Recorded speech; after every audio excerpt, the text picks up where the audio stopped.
Welcome to Buhay ng Probinsiya. So guys, meron ako ditong ampalaya, napapansin nyo. So magluluto ako guys, and then isasama ko itong tokwa. Okay, and then lalagyan ko ng oyster sauce. After that, magluluto ako ng pritong isda. Ayan siya oh, yung espada ata to guys. So, prito na tayo ng tokwa. So, meron na ditong napainit na mantika, guys. So, ipiprito ko muna itong tokwa.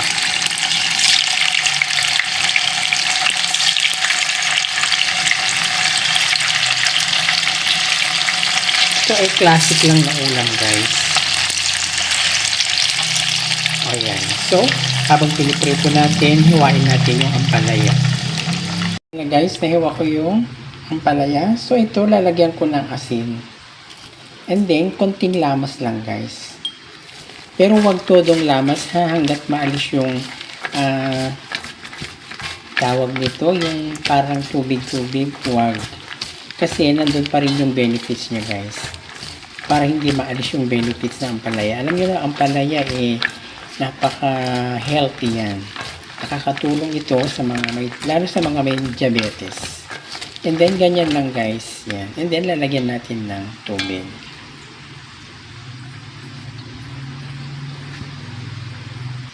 So, ganito guys. Ayan. So, ibabad lang muna natin ng ilang minutos.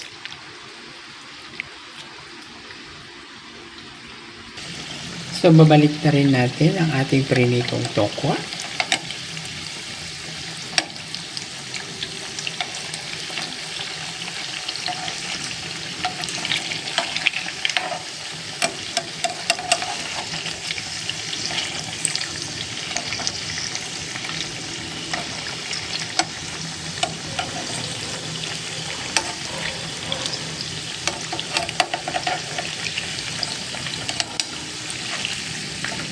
Ayan. So, hintay lang natin hanggang mag-golden brown siya. So, ito naman ating isda. Maglalagay ako ng black pepper.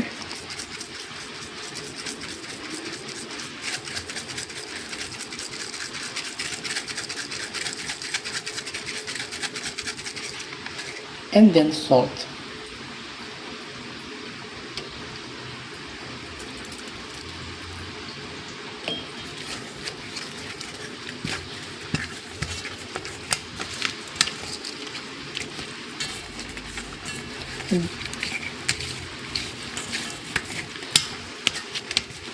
Okay, and then maglalagay ako ng konting harina guys para hindi masyadong magdikit sa ating kawali.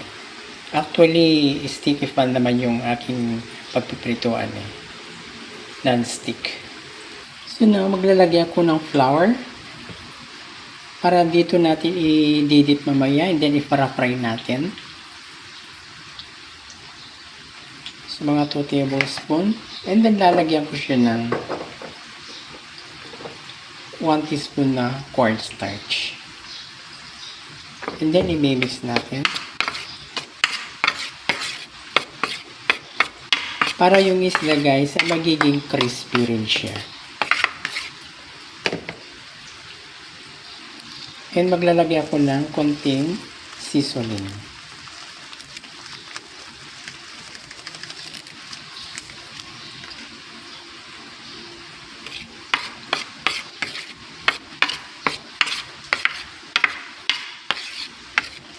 So, ayan.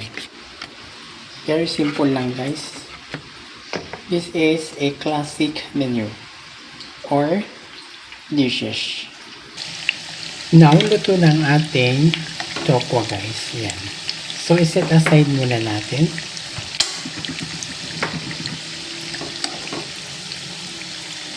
So, ilagay natin sa pan na may tissue para maalis yung mga expenses na oil niya.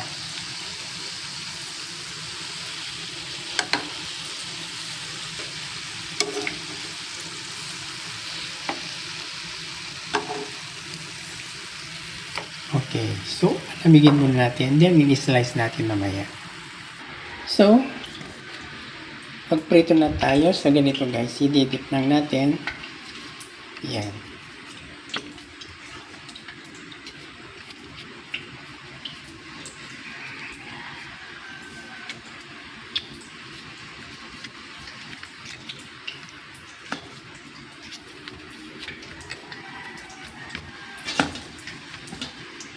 The last.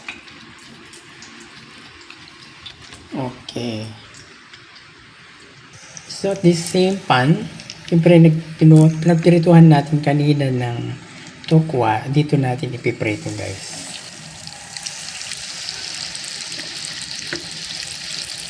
So, kasya siguro ito sa tatlo.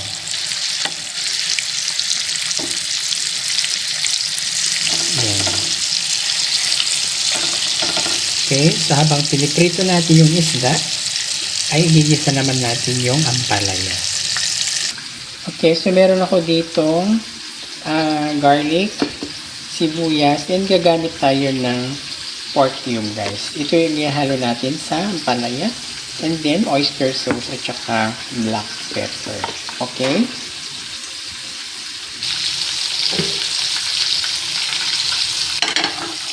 So, gigisa natin itong ampalaya. Okay, so maglagay tayo ng oil.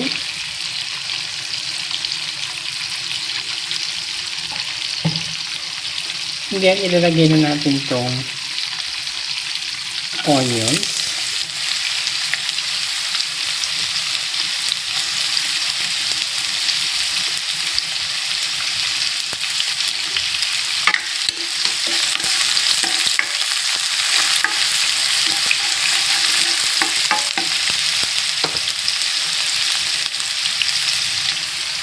Then, sunod natin itong garlic.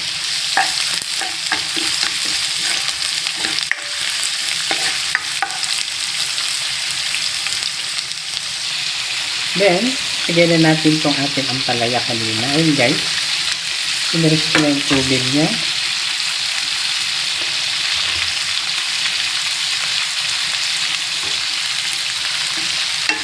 Pwede rin kayong magsahog guys ng karne o kaya yung hipon.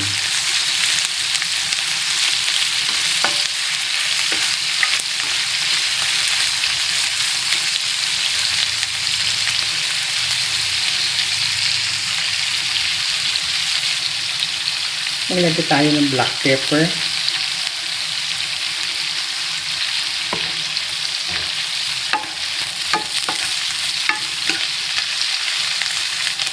Pasensya na kayo guys ha sa mga niluluto ko, rambol. Kasi nga tatlo to guys. Panoorin nyo na lang guys.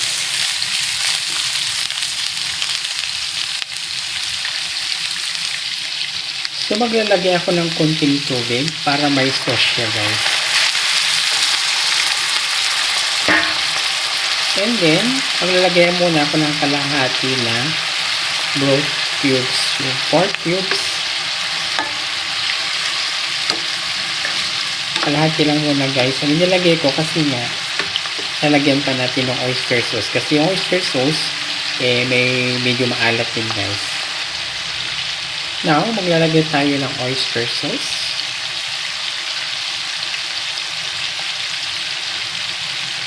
Around 1 tablespoon siguro yan guys. 2 tablespoon.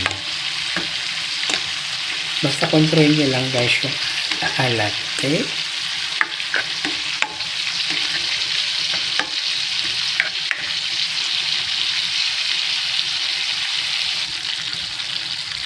Maglagay ako ng sugar. Half spoon guys lang. No? Half spoon lang guys. Sugar, 1/2 teaspoon.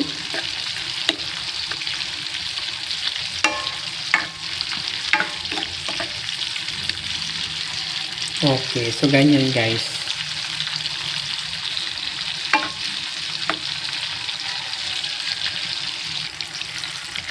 So ilagay na natin yung tokwa. Ayan guys. Yung prinito natin tokwa kanina. Itong ulam na to guys ay perfect ito sa mga vegetarians. Kasi wala siyang halong karne or mga seafoods. And then, ilagay na natin to. Meron ako ditong scallion o kaya spring onion. So, ito na guys, ang ating ampalaya na may tukwa with oyster sauce.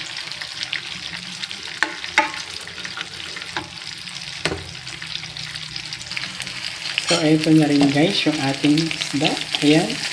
Pasensya na kayo, hindi ko pinakita sa inyo kanina. Ayan guys, ang ganda tingnan. So yun guys, prito ko yung second batch. So ito na yung unang prito natin. So nakaluto na tayo guys. Thank you for watching. Please subscribe and like and share. Thank you, bye bye.